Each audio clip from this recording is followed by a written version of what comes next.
Instagram and Facebook. My name is Jennifer Newman. I am the director of OHANA, which is our intensive outpatient program. And what I would like to talk a little bit about today are non-12-step ideas about recovery. And let me preface this by saying it's not anti-12-step, it's just different ways of looking at it. I realize that for some people it's controversial, but to me, in what I've seen working with clients and what I've experienced, recovery can be just as personal as addiction is. So we have some clients that come in that resonate really strongly with 12-step, and they're really comfortable with it, and it suits them, and they feel really connected to it, and that's great. And we have other clients that come in that are looking for something a little different, and we have options available for those clients as well. It's very important to me, and it's very important to us as a treatment center, that we're not trying to put people into little boxes, because that doesn't work. So different options for recovery that are not 12-step based would be Refuge Recovery, which is a Buddhist-based recovery program. There are meetings all across the U.S. There's online resources. There's workbooks, well, not workbooks, there's work you can do, you can print it out. There's books, there's, online groups. There's a lot available in terms of refuge, and it's something that a lot of people feel very drawn to. And that's one way that people approach recovery. There's also sort of a conglomeration of Buddhism and the 12 steps for people that are more drawn to both and don't want to, walk away from the 12-step model. I know that there are groups down in San Diego, if you're a Southern California person down here, at Dharma Bum's temple in San Diego. I know they do Buddhism and 12-step groups. There are other ways to find them. You can reach out to us. If we have resources, we'll help you. But that's another way that people will approach their recovery. There's Smart Recovery, which is more CBT, cognitive behavioral therapy based.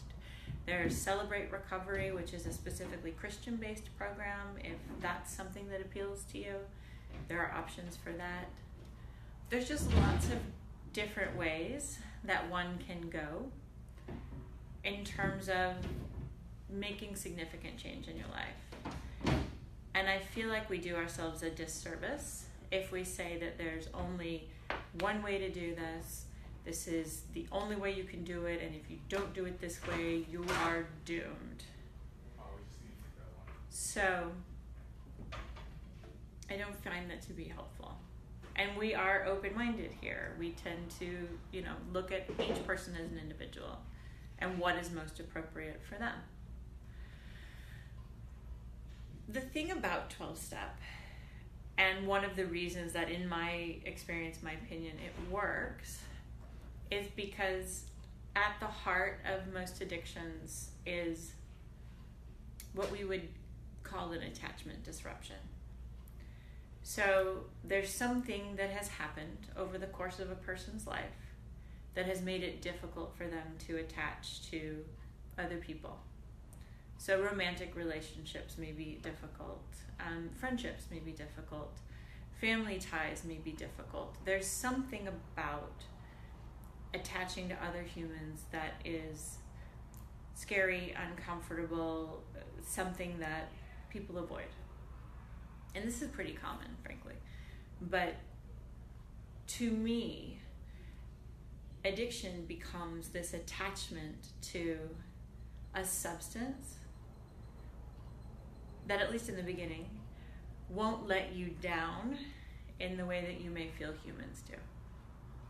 So if you've had consistently negative or difficult experiences in your relationships and you discover drugs or alcohol, at least for a while, you get a reliable result from that.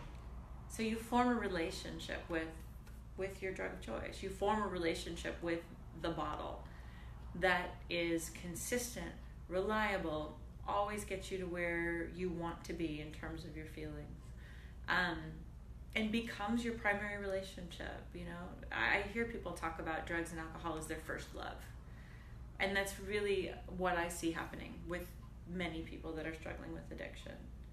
So if you've become attached to this substance, to whatever, you know, drug of choice or alcohol, and you're struggling with attachment to other humans, and you've done this because other humans are way too scary and hard for you, one way that you're going to have to heal that, if you want to be able to be in recovery, to make significant change in your life, is you're going to have to figure out how to connect to other humans. And the beautiful thing about 12-step in terms of the meetings and the fellowship and all of that is you learn to have relationships with others. And through those simple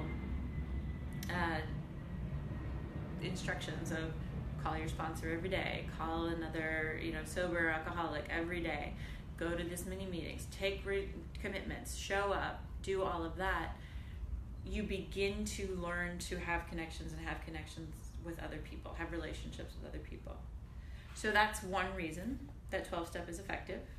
And the other reason that 12-step is effective is because it is behavior change. You'll hear people in the room say, it works if you work it. And what they mean by that is you have to take different actions.